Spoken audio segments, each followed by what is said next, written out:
A hand shook his shoulder. Callous fingers flicked his ear hard. "Wake up! Answer me! Do you know where you are?" He tried to open his eyes, but the light was so bright he had to squeeze them closed to a squint. The voice began again. "Wake up! Who are you?" He shook his head. He wanted to reply, but his mouth was so dry. When he opened it to speak, he felt the skin on his lips crack. "Who are you?" the voice insisted. "What is your name?" His head dropped. He didn't realize whoever the voice was had been holding his chin up. He tried to think. He'd been here for a long time. He'd lost track after the first week or so. Darkness and light did not seem to follow each other in proper patterns as day and night. He tried hard to think. How long had it been? But he gave up. The calloused hand lifted his chin, and a little water was dribbled into his mouth. He opened his cracked lips for more, stuck his tongue out to collect each precious drop. "Who are you? What is your name?" The water was taken away, and the hand that held his chin. His head dropped backwards.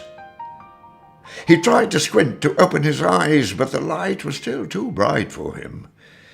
He could just about make out some dark shapes before he had to screw his eyes up again, leaving only a blood-red glow seeping through his eyelids. "What is your name?" Why didn't they leave him alone? He wasn't hurting them. He just wanted to go to sleep. The kick in his side woke him up. The pain was the ache of a hard impact on an old bruise. It made him realize he hurt in other places too, his ribs, his head, his hands, his legs. Suddenly, a thought bubbled up inside him. I have a boy and a daughter. More. And I have a wife. A beautiful wife. The hand flicked his ear again. It stung. "What is your name? Tell me. What is your name?" Through the jumble of pain, thirst, and confusion came a single clear thought. He wanted to shout it aloud, but it came out as a hoarse croak. "My name is Lachlan Ellis." There was a long pause. Exhausted by his effort, Lachlan let his head drop to his chest again.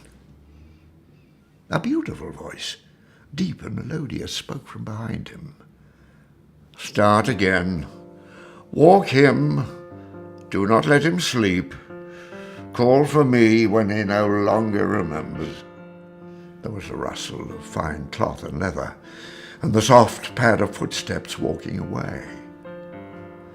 Rough hands grasped him and hauled Lachlan to his feet, yanking the manacles over his wrists and hands, making them dig painfully into his fingers.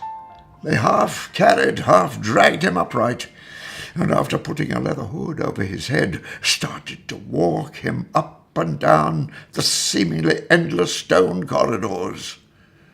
Over and over and over.